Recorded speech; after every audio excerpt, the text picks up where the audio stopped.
আসসালামু আলাইকুম। শামীম হোসেন পাটোয়ারি ওয়েস্ট ইন্ডিজে যে ফর্মটা দেখিয়েছিলেন সেই ফর্মটা কিন্তু কন্টিনিউ করছেন বিপিএলে, অর্থাৎ বিপিএলের মঞ্চেও তার ব্যাটিংয়ের ঝলক আমরা দেখতে পেয়েছি। কমেন্ট্রি বক্সে আমার সঙ্গে হান্নান সরকার ছিলেন যখন আমরা ধারাভাষ্য করছিলাম, এবং আমি আমার কয়েকটা অবজারভেশন কমেন্ট্রির প্রেক্ষাপটে তুলে ধরার চেষ্টা করছিলাম। নির্বাচক সঙ্গে থাকার সুবিধা সেটা হচ্ছে আমি যে অবজারভেশনটা দিচ্ছি সেটা আসলে সঠিক নাকি আমি ভুল বলেছি তাৎক্ষণিকভাবে বোঝা যায়। এখন আমার অবজারভেশন যেটা ছিল সেটা হচ্ছে শামীম পাটোয়ারি ন্যাশনাল টিম থেকে বাদ পড়ার আগে তার ব্যাটিং টেকনিকটা যেমন ছিল, বাদ পড়ার পর যখন প্রত্যাবর্তন করেছেন ব্যাটিং টেকনিকে দৃশ্যমান বেশ কয়েকটা পার্থক্য লক্ষ্য করা গেছে। প্রথম পার্থক্যের জায়গাটা যদি আপনারা একটু খেয়াল করে দেখেন তাহলে দেখবেন শামীম পাটোয়ারি যখন ব্যাটটাকে হোল্ড করছেন তার ব্যাকলিফটের অবস্থানটা কোথায় ছিল আর এখন কোথায়। খেয়াল করে দেখেন বর্তমান সময়ে তার ব্যাকলিফটের অবস্থানটা কিন্তু straight towards the wicket keeper, অথবা আপনি চিন্তা করতে পারেন সেটা ফাইন লেগ বরাবরও হতে পারে। কিন্তু বাদ পড়ার আগে শামীম পাটোয়ারির পূর্বের ব্যাটিং স্টান্সে তার ব্যাকলিফটের অবস্থানটা কিন্তু প্রথম স্লিপ বরাবর থাকতো, অর্থাৎ ব্যাটটা একটু অ্যাঙ্গেল থেকে তারপর তিনি ভেতরের দিকে আনতেন। কিন্তু এখন যেটা হয় সেটা হচ্ছে তার ব্যাটের অবস্থানটা কিন্তু ভেতরের দিকেই থাকে অনেক বেশি মাত্রায়, যেটা উইকেট কিপার বা ফাইন লেগ বরাবর পজিশন এরকম পজিশন নিয়ে থাকে। ব্যাট হোল্ড করার যে পজিশনটা, সেই ব্যাট হোল্ড করার পজিশনটা এখন কিন্তু অনেক বেশি মাত্রায় নিচে ব্যাটকে তিনি হোল্ড করেন। আপনি দেখবেন যে প্যাডের খুব কাছাকাছি অঞ্চল থেকে ব্যাটকে তিনি হোল্ড করছেন।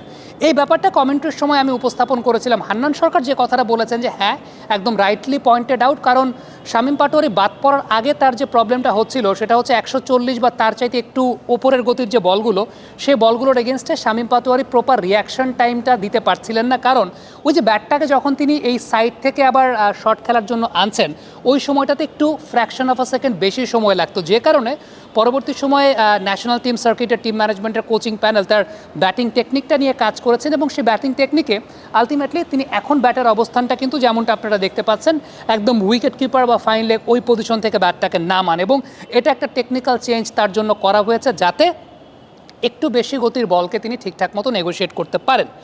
দ্বিতীয়ত যে বিষয়টা নিয়ে সবচেয়ে বেশি আলোচনা হয়েছিল সেটা হচ্ছে অফ সাইডে শটের রেঞ্জের জায়গাটা। অফ সাইডে শটের রেঞ্জটা তিনি বৃদ্ধি করেছেন, এবং এটা সিলেক্টরদের তরফ থেকে, টিম ম্যানেজমেন্টের তরফ থেকে তার কাছে একটা রিকোয়ারমেন্টের জায়গা ছিল যে তোমার অফ সাইডে শটের রেঞ্জটা বাড়াতে হবে।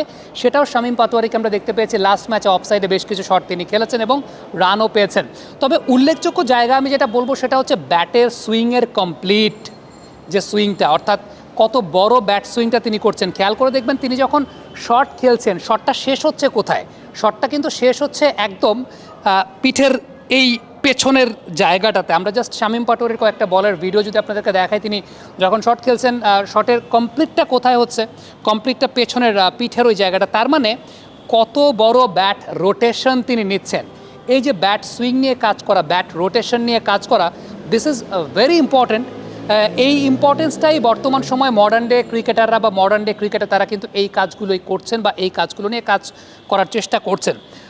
গলফের সঙ্গে অনেকে ক্রিকেটের একটা মিল খুঁজে পান, যে গলফের যে ব্যাট সুইং বা গলফে যে ধরনের ব্যাট সুইং প্রয়োজন হয় ব্যাটের ফুল রোটেশনের জন্য, অনেক মডার্ন ডে ক্রিকেটাররাই বর্তমানে গলফ খেলে থাকেন। আমাদের বাংলাদেশে তো এটা সম্ভব না, গলফ সবার জন্য অ্যাক্সেসেবল না।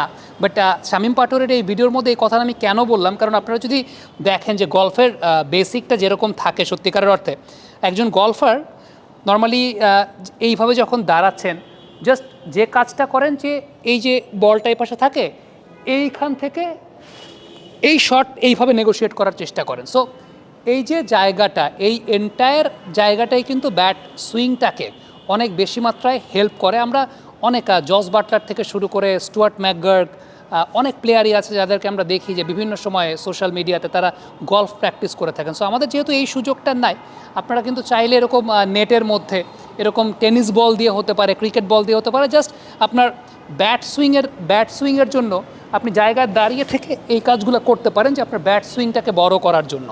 তো শামীম পাটোয়ারির ক্ষেত্রে তিনি কী পদ্ধতি অবলম্বন করেছেন আমি জানি না, বাট ছোট্ট একটা জায়গা নিয়ে কথা বললাম যে আপনি আপনার এই ব্যাটের ফুল রোটেশনটা বা ব্যাটের ফুল সুইংটা নিয়ে আপনি আপনার মাসেল মেমোরিটাকে কিন্তু বিল্ড আপ করতে পারেন, এবং সেটা অনেকটা ওই গলফের বেসিক এই জিনিসটা হয়, কারণ এটা অনেক বেশি মাত্রায় রিলেটেড। আপনি যখন ব্যাট সুইং নিয়ে কাজ করতে যাচ্ছেন, গলফের ব্যাট সুইং এবং ক্রিকেটের ব্যাট সুইং বর্তমান সময়ে একদম মিলেমিশে একাকার হয়ে গেছে।